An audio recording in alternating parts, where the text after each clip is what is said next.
question, feel free to interrupt me with the question as we go along. Before I start, I'm going to explain what's about to happen, what the government are proposing to do, and the change that's going to come in April 2020. But I just wanted to point out that there is a chance, and it's probably only a fairly small chance, that it might not happen, because there's a bit of turmoil going on in Parliament, as you may have seen in the last few days. I'm not clear about how they're going to get a finance bill through. This would be part of a finance bill. There could be a general election. We could have a Labour government, in which case this would probably be the least of our worries if you're worried about taxation and business. But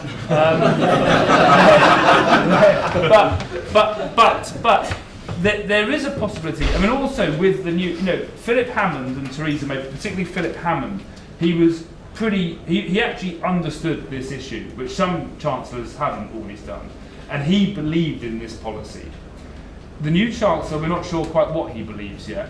Boris Johnson is the kind of prime minister who might like to sort of try to get business on side and say, I'm not going to do that, like he does. So there's a chance that it might not happen, and we are lobbying for it not to happen, because we don't like IR35 at all, but we really don't like this measure. But having said all that, I will quickly explain what it is that they're talking about doing. Do people here know, who here doesn't know anything about IR35? Any show of hands? Do people here know a bit about IR35? Show of hands for that. And people know quite a lot about IR35? Okay, so everyone knows a bit. So I'm not going to sort of go, and also Tom's going to give a presentation in a minute where he's going to talk a bit more about the ins and outs of it, but I'm just going to quickly touch on it. So I like to say it's a deadly cocktail of complexity, tedium and importance. It's very boring, it's incredibly complicated, but it's also really important because it affects your tax position. Most of you are contractors here, right? I understand, this is our audiences here, so you'll already be a bit aware of this. It could really impact how much you take home, so it's very, very important. But it's very boring and complicated. It relates to tax. Most people hate talking about tax, and it's important because the government has prioritised this area of the tax system. I mean, at a time where Brexit's taken over and they're not doing too much domestically, they're still plugging away at this issue, or at least the Theresa May, Philip Hammond incarnation of the government were.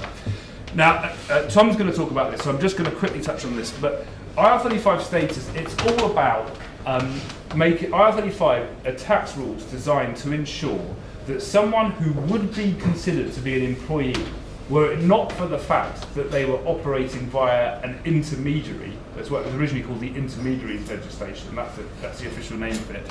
And an intermediary typically is your limited company, sometimes referred to as a personal service company. So if you weren't operating like that, you would be considered an employee. If you just looked at the relationship, you say that's employment, and therefore employment taxes should be due. So IR35 is tax law, which is designed to say, okay, I know that you've got a limited company there, but we're going to ignore that, and we're going to get the tax that we would have got had this been an employment. That's broadly speaking what it's all about. And how do they work out whether you would be an employee were it not for the fact that you were operating via a limited company? Well, they look mainly at these three things. These are the three central pillars. It comes from case law from the 60s. The seminal case was ready-mix concrete. And personal service, otherwise known as substitution. Many of you will be aware that in your contracts you might like to try and have a clause in there which says, I have a right to send a substitute to this. That's what substitution is all about. If you have that, if you genuinely have a right to a substitute, R35 doesn't apply. Mutuality of obligation, I'm rushing through this because Tom's going to talk about it. Mutuality of obligation, or sometimes referred to as MOO. We can have a whole day talking about this one. This is very much a contested thing. What exactly does it mean? Well, basically they're talking about, are there obligations on the parties? So there's a contractor and the client. Are they obliged to do something for one another? I mean, pretty much they always are, because there's, I'm going to do some work and you're going to pay me. But if those obligations extend a bit beyond that, you might say mutuality obligation applies, in which case it points towards IR35, and control. Who has control over the work that's being done? Who controls where the work is done? Who controls when the work is done? All of those things point toward, if the client controls it, it points to IR35. If the contractor controls it, it doesn't. I don't want to, and then there are these other factors which are also important, but I don't want to dwell on it because I know Tom's going to. But the only reason why I'm really talking about this is because all of those things are very complicated things. It's never totally clear who has control over the work. I'm an employee of IPSE, But does IPSE control the work that I'm doing? I mean, IPSE, I don't think they barely know that I'm here tonight. Do you know what I mean? I come and go as I please, I do what I want, And so who's really controlling the work here? This is a very vexed issue, and yet that's one of the most important things. And indeed, even on substitution, the revenue will argue with you even if you've actually sent a substitute. So my point of pointing all this out is that working out your IR35 status has always been and will continue to be, even after these changes come in, incredibly hard. No one will ever be able to say with any great certainty that it applies or it doesn't in most cases. And most of the time, someone like me can come along and argue the other way around.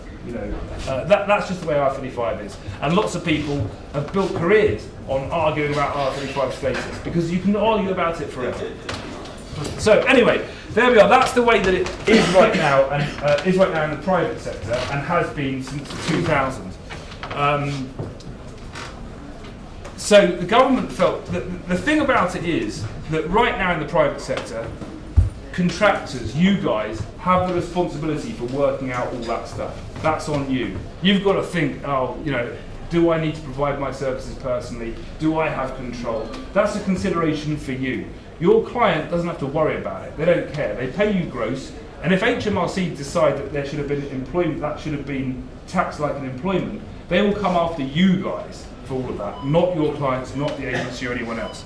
The government decided that no one's complying with these rules. There's widespread non-compliance. How they know this, I don't know, because, as I say, IR35 status is so difficult to know, really, that how do they know that no one's complying? Maybe everyone's complying, maybe just no one's IR35 caught. But they feel like people should be operating the IR35 rules more than they are. So they thought, what we'll do is, in the public sector, because they came up with some reason why it should be different there, which I never really bought into, and they evidently didn't either, because now they're moving to the private sector too. They said in the public sector, we're going to make public sector hiring bodies, organisations, government departments, local authorities, that sort of thing, we're going to make them responsible for working out all this stuff about who's got control and all of that. And that way we think, they didn't quite say this, but what they're really thinking is that way we think more people will end up being caught. And the other big change that they made at that time was they will also, once it's been determined by somebody that IR35 applies to an engagement, then that engagement will be taxed at source, or income from that engagement will be taxed at source, like an employee. So whereas in the old or current private sector rules, it's more sort of retrospective, not retrospective, i.e. loan charge, that's a whole other thing, but i.e. they look back in time and they say, you should have paid tax like an employee, so you do a deemed calculation, you pay over some money. Now they're saying before the contractor gets the money, we want the tax to be taken off and handed over to HMRC, like it is for employees. Basically put on a payroll, that's what they want. The government loves the payroll. It makes tax collection so much easier if everyone just gets on the payroll. How dare you all not be on the payroll, that's what they're thinking. And there's no employment rights, as there never, ever has been with IR35. But I might just touch on that a bit more in a moment. Immediately we saw that there were going to be problems with this measure, because public sector bodies are typically risk averse. They do what they're told by HMRC. They don't want to take any risks. And saying that someone is not caught by IR35 is now a risk for that public sector body, because they are now liable for the tax. If they hire one of you guys, a contractor, and say IR35 doesn't apply to this relationship, we'll pay you gross, then HMRC come knocking on their door a year or so later and say, we think that IR35 should have been applied to that engagement, they are on the hook for it, not you guys actually. So, in a way, this isn't totally bad for contractors, provided you're lucky enough to find a client who decides IR35 doesn't apply. Because if they do, you're off the hook. You don't have to worry about IR35 anymore. The problem is that most of the time there is over-compliance, i.e. public sector bodies are saying, I don't know, I don't even understand what mutuality of obligation is, how can I possibly work all this out, I've got 1,000 contractors at any one time, I don't have the resource, I can't be bothered, I don't want to get in trouble with HMRC, everyone is caught by IR35. And that is what we call a blanket assessment. So that's become known as a blanket assessment. So the idea that a client will just say, all of our engagements are caught by IR35, we're going to apply it to all of them. And I'll talk about some examples in a minute of where that happened or began to happen. very quickly, we did a survey before the public sector rules came in, and we asked our members what they would do once they came in. And, excuse me, and we can see there that over half of them said that they would terminate their public sector contracts. By the way, that wasn't what will you do when the rules come in and your client says you're caught by IR35. This was what you're going to do when the rules come in, and they're just saying, I'm not even going to get involved in this because I've got transferable skills and I'm going to go to the private sector where I won't have to bother having a conversation or having a decision made by my client.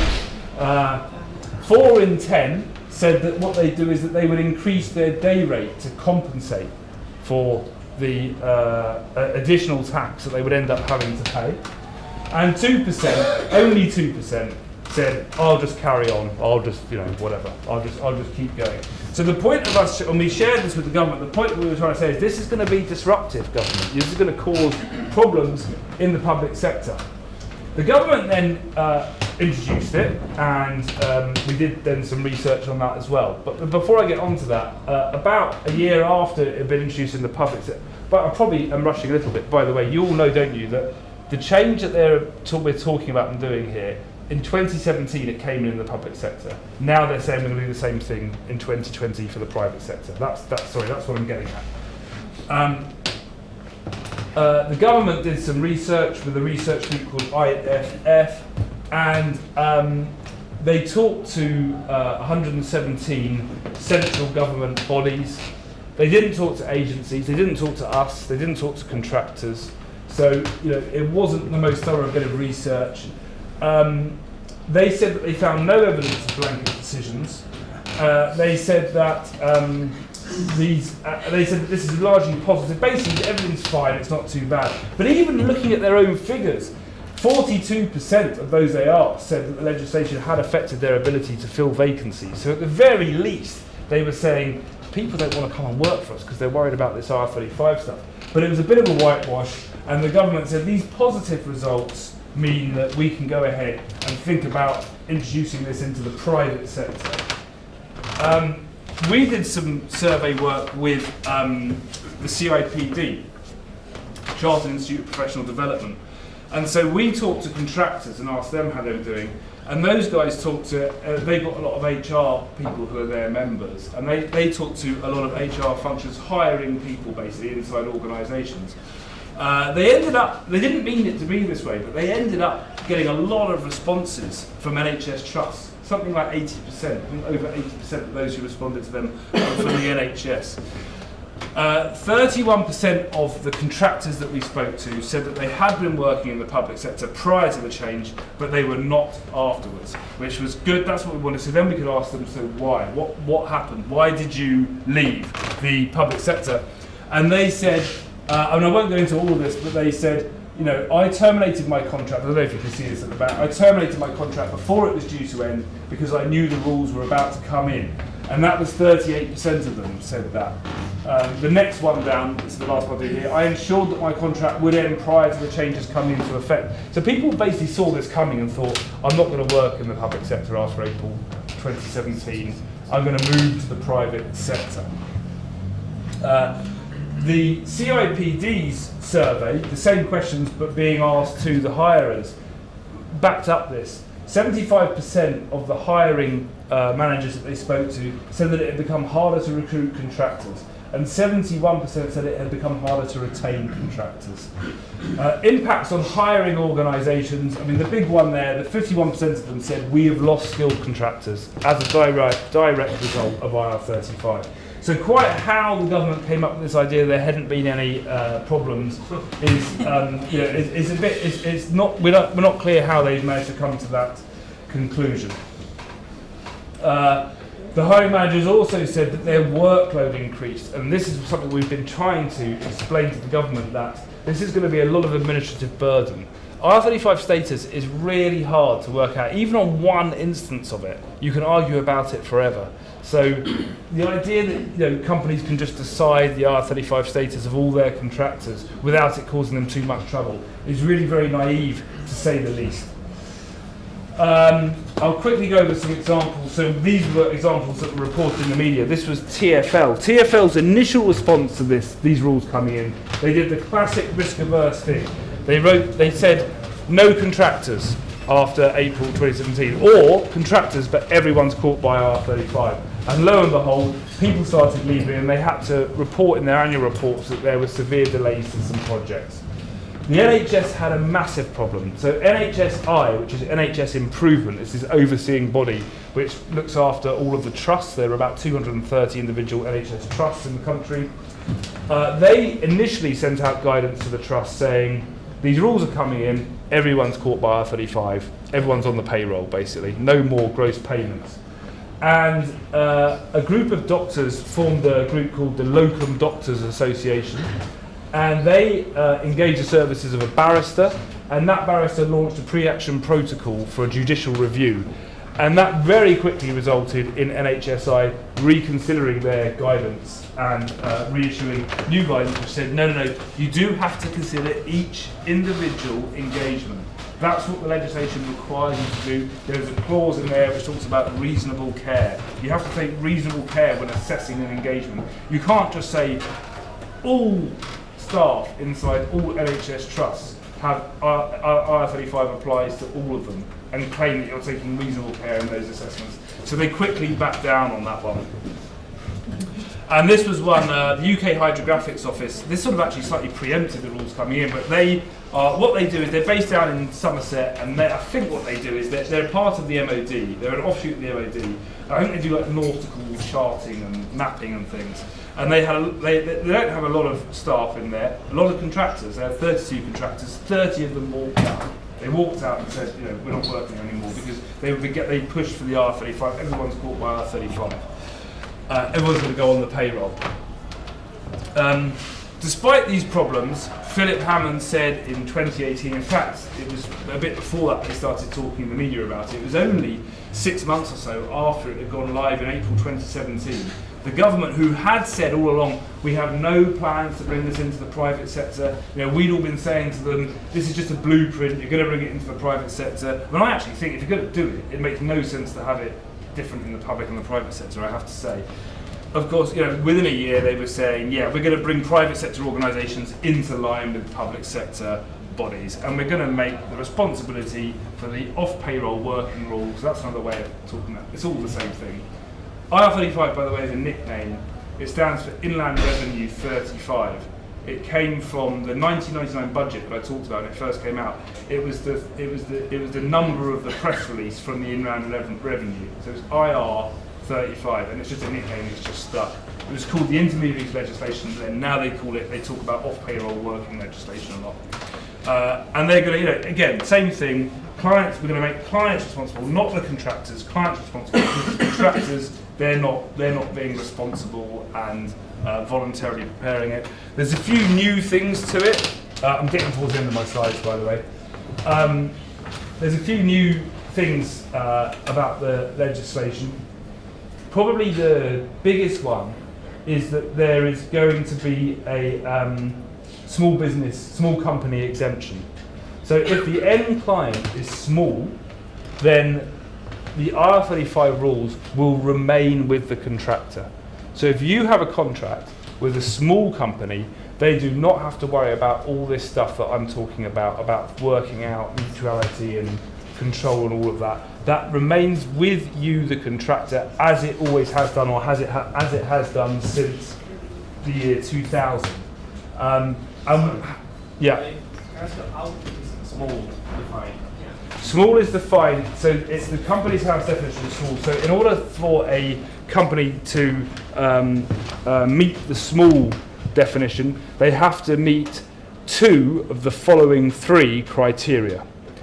Less than or equal to 50 employees, 50, less than or equal to £10.2 million turnover, or less than and equal to 5.1 million on the balance sheet. If you meet 2 of those things, you're a small company for the purposes of this legislation, and that end client does not have to worry about this. The contractor retains the liability and the responsibility as they always have done. How would a contractor know this? That's a very good question, because in the legislation there is no provision which makes the small company have to explain to the contractor, or indeed the supply chain, the agency or anyone else, that they are small and therefore they're not doing this. So a contractor may well be sat there thinking, is my client small and therefore I've got liability for this? Or is my client just unaware that they're actually supposed to be doing an IR35 assessment on my engagement and letting me know what that assessment, what that result is? And there's no way for you to know that unless you go onto Companies House and look up the information that I've just talked about. I think there are ways to find out, but it's a bit of an investigation, isn't it? We've said that they should have put in a provision for that, because otherwise people will have liability that they won't know where they've got it on. And that will end up in a bit of an argument, won't it? There'll be cases where they say, I thought it was you who had to work out all that stuff. And no, it's you. So however, the government's argument for not putting a provision in like that is that what they're saying is that if they put in a provision which said the small company has to explain to the supply chain or the contractor, then if they didn't do that, HMRC would have to think about some kind of penalty, or they might say, well, then the liability just transfer back to you. And because they want to keep small companies completely out of it, they've said we're not going to do that. So you can sort of see maybe where they're coming from, but I mean, the existence of a small company exemption I think is good. We think that everyone should be exempt because we think it's a nightmare. But the small company exemption is a kind of admission that this stuff is actually a bit of a nightmare to deal with. You know what I mean? It's kind of the HMRC saying, this is very, very complicated and hard for businesses to deal with, so we're not going to make the small companies do it. You know, well, it's all right if a big bank does do it or something, because they've got loads of compliance teams and they can work that out. But, so that's the small company exemption. Some other things that are different are, in the public sector, when the client made the decision, they didn't have to tell the contractor. And some contractors would find out via the supply chain, and they would say, who made that decision? And the agency that maybe they're dealing with would say, I don't know. And you're not allowed, you don't have any right to find out. And you have no way to sort of go and speak to the person and say, hey, how come you said this is caught by IR35? Because I wouldn't mind having a chat with you about that, because I disagree. There was nothing in the legislation which enabled that. So now they're going to change that, and the end client has to tell the supply chain, so tell their agency, but also go straight to the contractor and tell them as well. And finally, and probably the last thing that I'll mention here is the client-led status disagreement process. As a continuation of that, there is now a provision that contractors can then, once they've been informed by their client, look, I think that you're caught by IR35, you can go back and challenge that. But when I say that, I wouldn't get too excited. You can basically say, I disagree with you, and the client then has to take that away and reconsider it and come back to you with either a revised determination, oh yeah, you're right, you're not caught by IR35, or probably more likely, I thought about what you had to say, but I still think you're caught. So I think that that's a bit of a pointless window dressing. And hopefully I'm wrong. Maybe sometimes clients will be able to say, no, actually, you know, they've given me some good evidence here to make me think that IR35 doesn't apply. But I think in most cases, once a client has decided it's caught by IR35, it's going to be hard to change their mind. There's some other stuff about liability transfer, but it doesn't really affect contractors, so I'm not going to sort of talk about it too much. The draft legislation has been published. You can see it on gov.uk. All the stuff that I've talked about is in there: the small company exemption, the client-led disagreement process, or whatever they call it, dispute process. For the time being, the government is sticking to its lines. They're saying that the self-employed won't be affected by this. What they mean is, like, genuinely self-employed people won't be affected because those things, control and mutuality, doesn't come into their contracts. But of course, they will be affected because no one understands that stuff, and everyone who has to make this determination will be thinking, all right, I'm gonna, you know, you're in scope of it. So, I mean, don't get too hung up on the language. When they say self-employed, they mean you guys, really. They mean people who are working for themselves. What they're saying is, if people are genuinely in business on their own account, they don't have to worry about it. But actually, they do. I think that that's a disingenuous line. They say that this is all about anti-avoidance. You know, people are out there, they're avoiding their taxes, and this is a measure to tackle them. And that's how they're sort of getting it through. But they're ignoring all the problems. They say that it will bring in 1.1 billion in the first year. So it's quite big money. So, you know, really what this is about is the government fear people not being on the payroll. Governments love the payroll. Employers employ people, they look after them, they do everything for them, they give them their pensions, and they collect the tax and hand it over to HMRC in one big easy lump. It is so much easier from a tax collection point of view to get people onto the payroll. The payroll is all designed around getting the tax in. And this is what this measure will do. It will end up lumping people onto the payroll, even when IR35 does not apply to their engagements. That is my genuine belief. We may have some under-compliance at the moment. I don't think it's at the level that HMRC think it is, but I think that this will result in massive over-compliance. That's my view. I think this is just about the last slide. Just quickly to sort of say that, you know, this is coming in April unless something changes. We are still campaigning against this. We are saying that this is going to cause major disruption. We are working with the CBI. The CBI have asked for this to be delayed. You know, they recognise they're members of the clients. They don't want this. This is a nightmare having to work out all this stuff. This is going to restrict flexibility in the labour market. We've got the Financial Secretary to the Treasury speaking at the Conservative Party conference and our fringe event, so we're going to be asking him a few awkward questions there, see what he says. I may not quite have time to go into this one about Susan Winchester, but I believe that this causes problems for employment status as well. Maybe we can talk about that a bit later. Tom, be interested to get your views on that too. We're helping clients and contractors to get ready for this. We're fighting it on the one hand, but we also recognise that it's supposed to be coming in. We are out there trying to talk to clients and let them know, look, we've been fighting IR35 for the last 20 years. Just because it's there, you don't have to put everyone inside IR35. You can still hire contractors and you can put them outside of IR35. We've got some template contracts. They're very good contracts to use. If you organise your affairs properly with your contractors, IR35 won't apply. And that's it. Oh, this is my final thing, my sales pitch. If anyone here, is anyone here an IPSE member at the moment? Oh, loads of you. That's great. Okay. Well, anyone else, if you want to join up with IPSE, if you use the code IPSE Hubadoo there, because we have an agreement with Hubadoo, you get £100 discount off the initial joining fee. And join us and help. We're getting all our members to write to their MPs. We want MPs to be writing to the Chancellor and say, look, my constituents hate this. Why are we doing this? Why is a Conservative government doing this anti-business thing? You know, everyone hates it. It's very complicated. We always say we don't mind paying tax. We think everyone should pay the right amount of tax. And if you feel like more tax is due from contractors, well, let's have a conversation about that. But the idea that you're going to apply this nonsense set of tests, which no one understands, and then if you get that wrong, you fall into this pot, and if you pass it, you get into this pot. It really doesn't make any logical sense. And that, I think, is the end of my presentation. Does anyone have any questions? Yeah. Hi. Yeah, thank you very much.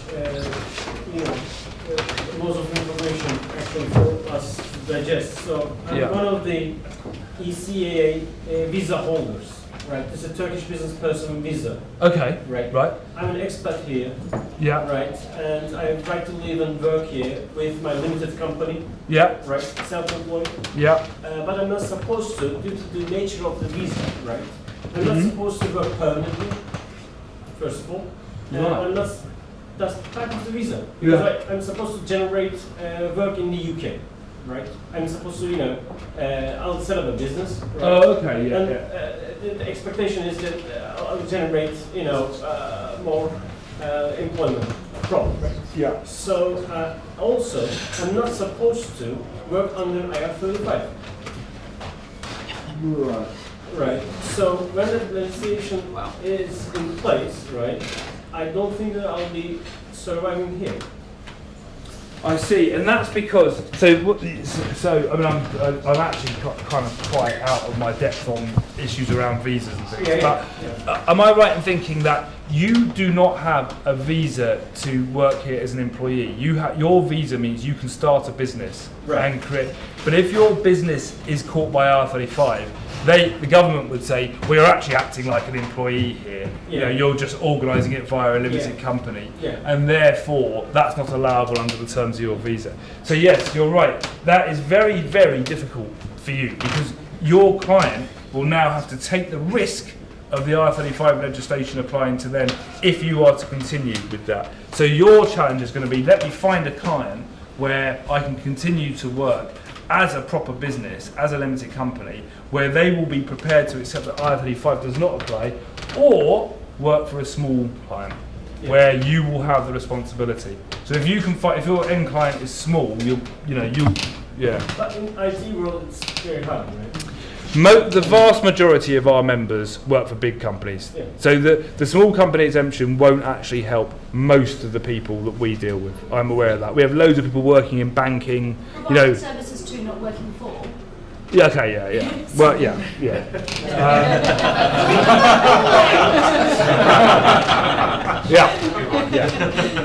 Hi, yeah. So, but yes, but that's, tricky, Hi, sorry, I don't work in IT, I'm more a sort of strategy and business consultant for small businesses, so probably. But what happens if your client is not UK based? So I have a client in Italy, we have a contract, we actually use the IPSE contract, that template.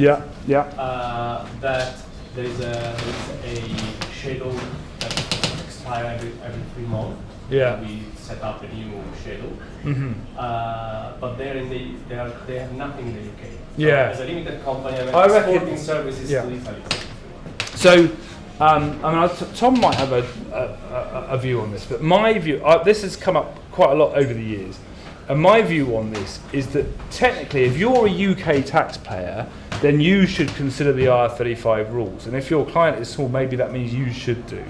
But because your client is outside the UK, if they're a large company, that means they have the responsibility. So they don't have to comply with UK rules. So they're not going to be, they're not answerable to HMRC essentially. You are, but how is HMRC ever going to? They're not going to be able to work that through. They're not going to be able to sort of demonstrate that the engagement's caught by IR35 because they'd have to talk to the clients in Italy. So technically, as a UK taxpayer, you have to be compliant with all UK taxpayer rules. But on this one, the compliance, unless the company is small, is actually on the client. They're the one with the compliance burden. And an Italian company has to comply with UK tax rules than a UK company does with Italian tax rules. So basically, you'll be all right. They're actually small, so it should be. But if I use the IPSE service to check the contract to get the green light, is that enough? Or do I need to do something else? I think it should be enough. HMRC could always come along and investigate you and say, what's going on with this engagement? Oh, I see the clients there, can you send a substitute and all of that? But they're not going to get anywhere with an Italian client. They're just going to find that so hard in practice to sort of, to get anywhere in an investigation. What are they going to do? Go to tribunal and drag someone over from Italy? They're not going to, it's just not going to work out. So, but if you're doing the right thing, you've got a good contract in place, you're operating, and also if they're in Italy and you're over here, you're probably not under that much control anyway, right? So IR35 is probably going to be pretty easy for you to sort of demonstrate that I'm an independent contractor with a client in Italy. If I could ask a question. In terms of roles being advertised going forward, will clients now advertise a specific day rate? But how do they know that day rate? We're in or out of the side scope of IR35 because we have very fact-specific patterns to each of our engagements. It's a good question. There is a vision from the government which says that the end client should be able to determine what the IR35 status is of an engagement before it begins. But I sort of brushed over this, but there was a slide back, I'll just quickly go back, where there was a recent case with Kay Adams. Do you know who Kay Adams is? She's one of the loose women. She's best known as a loose woman. And she also has, apart from that, she has her own show with the BBC called The Kay Adams Show. And the Revenue decided that they would investigate that engagement. They took it was recently at the tribunal. And the determination here was not actually, it came down, they sort of said, well, personal service, it's called the Kay Adams Show, it's hard to say because of a substitute if the show is called the Kay Adams Show. Mutative obligation, weren't too sure, control, a little bit iffy, bits of control in each basis. It came down to business on your own account and these other secondary tests, which is interesting because if we're saying that what they basically said is that because Kay Adams has other income streams and other work, notably The Loose Woman, which is on ITV, so a totally different client. Because of that, Kay Adams is in business on her own account, and therefore IR35 does not apply to the engagement. But if that's true, as you say, sir, how is the end client going to know that in advance of hiring Kay Adams? They don't know what Kay Adams, because they don't even know that they're going to hire Kay Adams. So this is one of the problems. It was just a first-tier tax tribunal. They don't set precedent, but this is all based on case law and stuff. So if it goes up the chain, you can begin to set precedent. You can, however, get little trends in the tribunals. So the fact that has happened, you get these trends of what's deemed the most important factor. But HMRC are appealing that case, interestingly, and Kay Adams is said to be utterly devastated because IR35 investigations are not fun things. You've got HMRC breathing down your neck, asking you loads of questions, quite a lot of, potentially you're going to have to hand over a lot of tax at the end of it. And she was hoping that she, had it all behind her. And now they're appealing that case, perhaps because it was a bit of a quirky determination, that one. Because typically IR35 is based on an engagement by engagement basis. In other words, you could have one contract which is caught by IR35 and concurrently be working on another contract which isn't. You look at the contract, you look at the relationship of each one, and that's how you work out the IR35 status. So if they're saying with Kay Adams, but it all comes down to the fact that you've got these other engagements, then you're sort of suggesting you're moving away from that principle, aren't you? Because you're sort of saying, because Kay Adams is Kay Adams and operates the way Kay Adams does, none of her engagements could be caught by IR35, which is out of step with other determinations. Yeah? But it's not a magic number, so in order for us to be the same from an economical perspective, financial perspective, how much should the daily rate increase in or out IR35? Oh, I don't know the answer to that off the top of my head. Yeah. Depends on how much it was. And it does depend. I mean, the other side to all this, which I haven't quite gone into, is the employer's NI. Because employer's NI is 30. So for an employee, it's 13. So when an employee says, I earn £100,000 a year, they get paid £100,000 a year, but their employer pays, as well as paying them £100,000 less the tax, they also pay 13.8% on top, so £13,800 directly to the government.